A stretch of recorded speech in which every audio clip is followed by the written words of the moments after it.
Hi everybody, Mawdiay Faith here. I have another book review for you.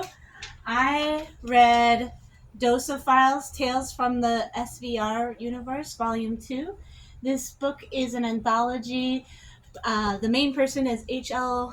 Burke, and there's a whole bunch of other authors. And so I just wanted to give you a little of my feedback from it as I do my laundry. Yeah, lovely.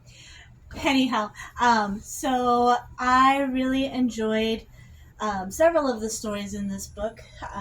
Some of them weren't my favorite, but you might enjoy them if you love superheroes or if you love stories about teenagers struggling through identity crises. So there's some really good stories in there, and I think there's something for a little bit of something for quite a few different kinds of people. So that was really cool that there can be one book that you can have lots of people enjoying it. So the stories that I really enjoyed were Civic Duty by Amber Gabriel. And this story is a continuation of her story from the other Dosa Files book. I gave a review about that one, I think last week or the week before. Anyhow, so Amber Gabriel's story in this book is called Civic Duty, and it follows Ellen Bentley, who in the last story had just gotten out of jail and was trying to. He's a burglar who uses his superpowers to change his appearance because he has stretchy rubber superpowers. So he can change his appearance by stretching out his face or arms or whatnot. And in the last story, he had kind of accidentally saved some people when he was trying to rob a bank because there were other people robbing the bank, and he saved a little girl and a security guard. Now he is kind of in hiding and trying to avoid the dose of agents who still believe he's a villain and are out to get him.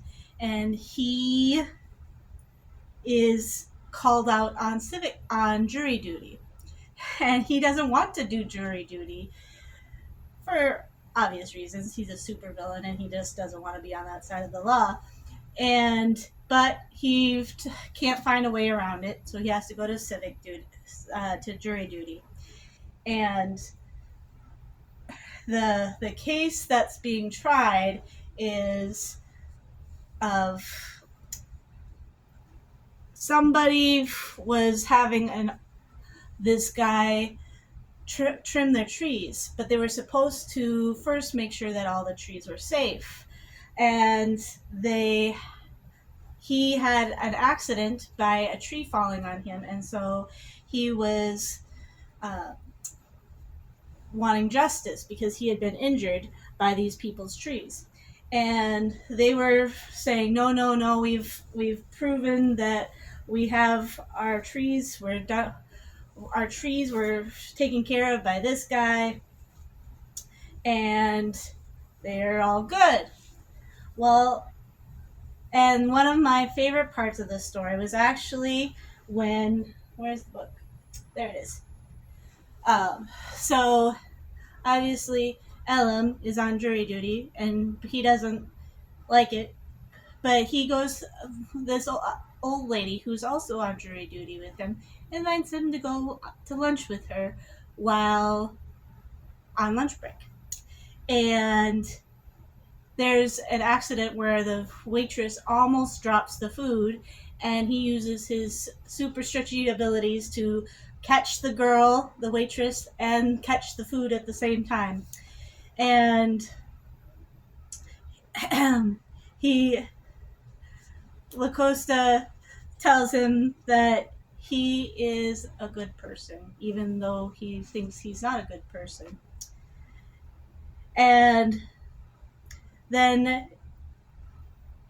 when they're coming back to the trial, she says, "Try to put yourself in the place of each person involved," she admonished him as they took their seats. If you were on trial, you'd want somebody to be on your side. Elam considered that as he took his seat. Whose side was he supposed to be on? He couldn't be on both sides, could he? That didn't make sense. And the story is he is being put on the good side, but he is a supervillain. And then as the story moves on, come to find out the guy who is the defendant, I think, the one who supposedly hurt this guy by being negligent in his keeping up of his trees. That guy was, what's his name? Fighter. Apparently has wood manipulating powers, and he kind of blows up on himself and is attacking the people in the courtroom, attacking uh, Nick Stanham and his wife, because apparently Nick Stanham's wife had been a girlfriend of Fighter way back in the day, and Fighter is jealous that she ended up marrying a different guy. And so he was out for revenge and was coming to attack them. And he's manipulating all the wood in the courtroom and swirling it towards Nick Stanham and his wife. And Elam jumps into action with kind of without even thinking about it and saves the day. And at the end, Lacosta tells him, where is it?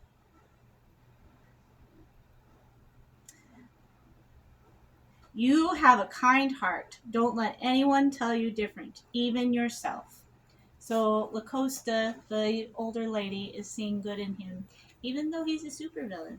I love this story because Amber Gabriel is so very good at arcs where the redemption arcs. There we go. Where the redemption arcs, where the person has to overcome themselves or circumstances. So I think Amber Gabriel did a very good job in that story. And the other story I really enjoyed was The Stray by Aaron Demmett. And Jeremy is a park guard, and he's seeing a lot of trash being everywhere out on the ground, and they think it's an animal, so they go looking. Well, come to find out, he has superpowers where he can hear and see things at night. And come to find out, he finds this girl, Mish, who is on the run because a supervillain has been doing tests on her and experimenting with her and shoving needles into her to make her have superpowers. And she was trying to escape from him. I liked this story because it really questioned, the things that, we want to... Is superpowers really a good thing? Because these people are hurting many, many lives.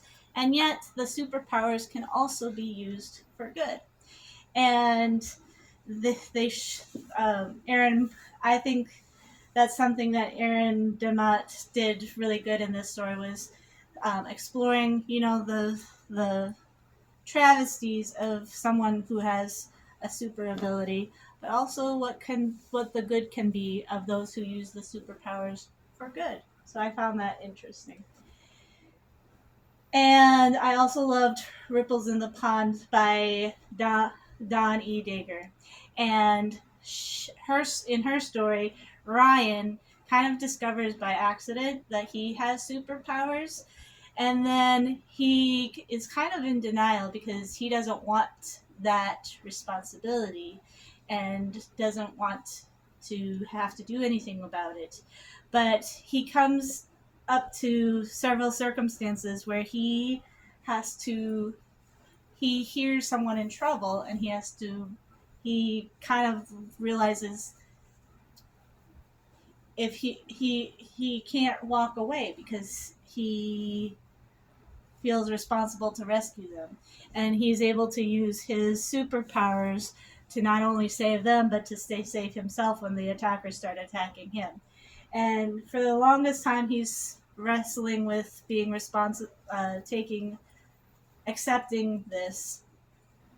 But then in the end, he, one of the guys he had saved, recognizes him when he's shopping and says, Why did you save me? You don't even know me."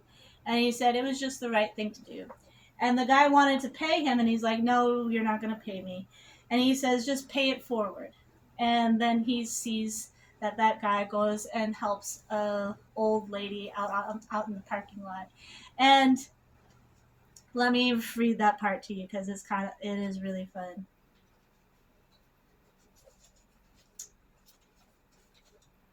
As I leaned against the register waiting for a customer, I gazed out the window. There was the skinny guy, the guy that he saved the other night. He was helping an old woman put something in her car. Huh, he did it. Something nice for somebody else. I wondered what other nice things people might do if they were given the right chance. I didn't really need recognition or rewards for the things I did. It was the right thing to do after all. But it was nice to see an impact being made. Like ripples. Huh. Like ripples in a pond. I had frog powers. The irony was not lost on me. So that was a really good story too. So if you like superhero stories or stories where there's redemption arcs or stories where we're questioning the powers that be and whether or not they're good or bad, and our talents and whether they're good or bad, and whether or not we have talents and how to use them for good or they can be used for bad. And these are some really good stories that explore all of those things. And the responsibility, do we have a responsibility if we have a special strength to use it for good? So check this story out, Dosa Files by H.L. Burke and Friends. It was a really good read, so you should check it out. God bless. Bye.